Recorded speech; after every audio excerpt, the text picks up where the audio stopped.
revealed, the tech that could save diesel.Super-clean diesel. Really? Lately we've been encouraged to think of diesels as the scourge of our roads, slowly killing us as we breathe their noxious fumes. Well, yes, if you take old diesels that belch clouds of black smoke, it would be nonsense to think of them as green.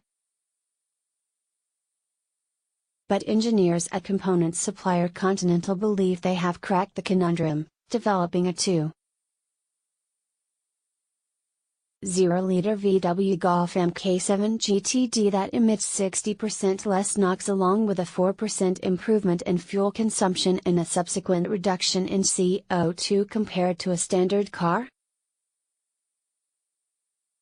In other words, we have resolved a classic conflict of objectives in diesel engine development, says José Avila, president of the powertrain division, showing that a clean diesel engine with emissions well within the legal limits doesn't have to consume more fuel.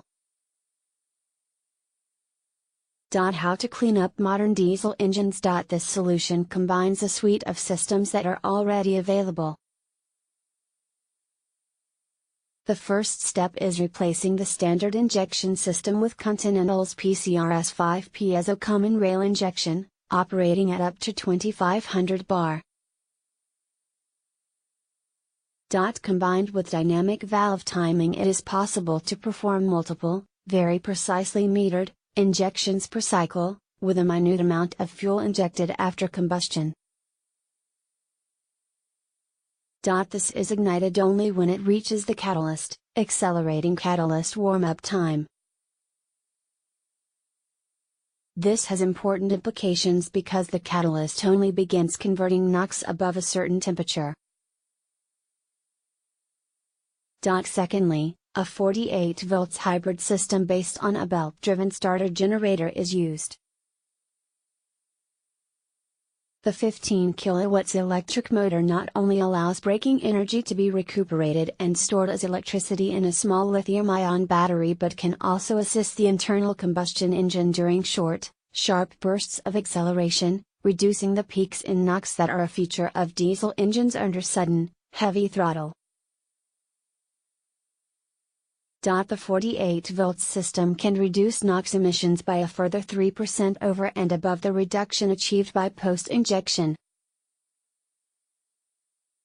At the same time, CO2 emissions are cut by an additional 3%. A further reduction in emissions is achieved by the use of a close-coupled electrically heated catalyst, EMICAT, above. This brings the other downstream-mounted catalyst up to operating temperature, between 250 degrees Celsius and 400 degrees Celsius, within 30 to 40 seconds depending on the ambient temperature, allowing it to start converting NOx. Just as importantly, it maintains the catalyst's operating temperature even in slow traffic, when it would normally cool down. AdBlue and diesel emissions.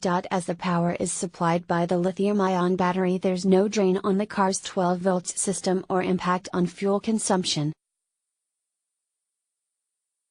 AdBlue is injected immediately downstream of the heated catalyst, its location eliminating the need for a separate mixture.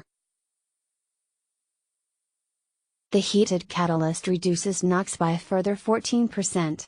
Finally, there is the Connected Energy Management (CEM) software.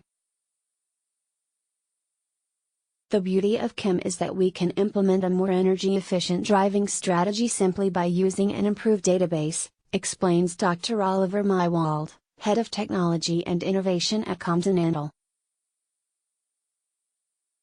When the CEM control unit is aware of the upcoming route thanks to the sat-nav or learning algorithms, it can decide when the vehicle should coast and when it is best for it to recuperate braking energy, thereby saving fuel and emissions.